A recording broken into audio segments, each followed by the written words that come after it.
प्रेम से बोली मैया भवानी सच्ची दरबार शंकर भगवान की जय। हे गुरु बहना लोग, हम एगो चर्चा भेजा तनी, अच्छा लगी तो हमारा चर्चा के प्यार दुलार देव लो। गुरु बहना देखी लो, सास पतो ही रहे लो, ओलो में तनिको ना बने। उनकर बूढ़ी दाई के लगे आवस उनकर बेटा तो कहस, उनका लगे जास उनका पति तो कहस कि देखी ना हेंग हंगरा माई कहतरी, कहस कि देखा ना हेंग हंगरा बहू कहतरी। हेंग रहते रहते गुरु बहना पूरा परेशान हो गलन। तो कहलन कि माता काहे घर में हमेशा कर कर भई रहता बताओ। तो कहतरी कि बाबू हम का करत, हम तो कुछ नहीं करत हो, हम तो अपन द्वार पर काम धान करे नी, अपन गुरु बछरू देखिला। अब का चाहत तरी अब करे से तू पूछ ली है बाबू, हम तो कुछ बेजाय ना करे नी। तो कहतरी कि पूछ ली है उनकरा से। तो जाके बुकरा से पूछलन कि बताओ तू का किच किच किच किच कैले रहता रू माई के संगे। तो माई के संगे किच किच हम कैले रहता नी, ऐसा बात बा कि हम चाहत नहीं खी न कि रहस, काहे कि हमेशा बरबर बरबर कैले रहता री। तो कहलन कि ठीक बा तू बताओ का चाहत रू। तम इहे चाहत नहीं कि अपनी माई के घर से कहले जाके काट उट के आई छोड़ी आई। तो कहत रे कि अरे हमार माई न हई हो, हम क्यों अपनी माई के काटी। तो ना काटब तो हम ही तब चल जाता नहीं, ना तक कहले जाके काटी आई जंगल उंगल, न तले हम घर में ना रहब। तो कहलन कि ठीक बा ना मनबू। तो जाके कहलन कि माता चलो तारा के वृंदावन घुमा ले आई। तो कहली कि बाबू अब बूढ़ पुरानिया भैनी हमसे चल जाई।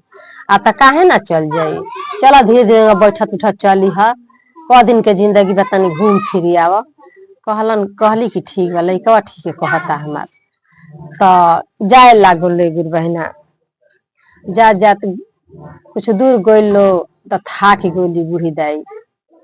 कहली कि बेटा हमार मन अब चले के नहीं करत, मन करता तनी आराम कर लेते। तो ठीक है माता आराम कर तबे चलल जाई। तो आराम करे सूती गोली आरामे करत उठली तले हाई लागल ऊपर। बेटा का कले गुरु बहना कि दाव ले ले रहले अपनी माता जी के मुड़ी काट दिहले, काट के भगले तारे ठेक लाग गई। तो मुड़िया कहते कि अरे हमारा बाबू के घाव लाग गई। तो दौड़ के आके मुड़िया धके रोए कहता कि अरे माई हो माई, तू मरियो गल बाबू तबो हमारा के कहत कि हमारी बाबू के घाव लाग गई। ऊ कैसन कसाइन बिया कि कहते कि जा अपना माई के मुड़ी काट ले। ठीक बा और रोलन गिरगिलन माई के धके गुरु बहना लो गोइलन। तो देखा तरन कि छत पर से देखली कि काट के अपनी मार खून चबोरले बावन। तो सोच डेरा गोली कहतरी कि अब तब बुझाता कि हमरो जान ना छोड़ी हन। तब खिड़की के राह से अपन नैहर भाग जाता री, नैहर भाग जाता री। तो पीछे पीछे अब जातरन, उनका नैहर के लोग कहता कि अरे भाई काहे के लखे दले बड़ा बुचिया के। तो ऐसा बात बा कि हमारा माई संग हमेशा ही कर कर कर कर कैले रहत रहलसी ह। कहत ले कि अपनी माई के काटी आव। तो कहनी कि चल भाई तू ही पर खुश बारे तो हम काटी आवतानी। तो लेके गोनी हम माई के वृंदावन के बहाना कि चल घुमा ले आई। ले जाके कुछ दूर गोनी है तले माई कहतरी हमार की ये बाबू हमारा नींद आवता, अब थाक गोल बानी तनी हम आराम कर। तो कहनी कि ये माता सूत। तो सूत गोली तो हमका मुड़ी काट के भागनी तले ठेक लाग गल। तो गिरे गिरे हो गई। तो कहतरी कि अरे हमारा बाबू के घाव लाग गई। तो हम ये सोचनी कि हमार माता मर गई बाड़ी, तबो कहतरी कि हमारा बाबू के घाव लागी गई। तो वही पर हमार खीस बढ़ गला कि बताओ हमार माता के मुड़ी कटवा दी हलस।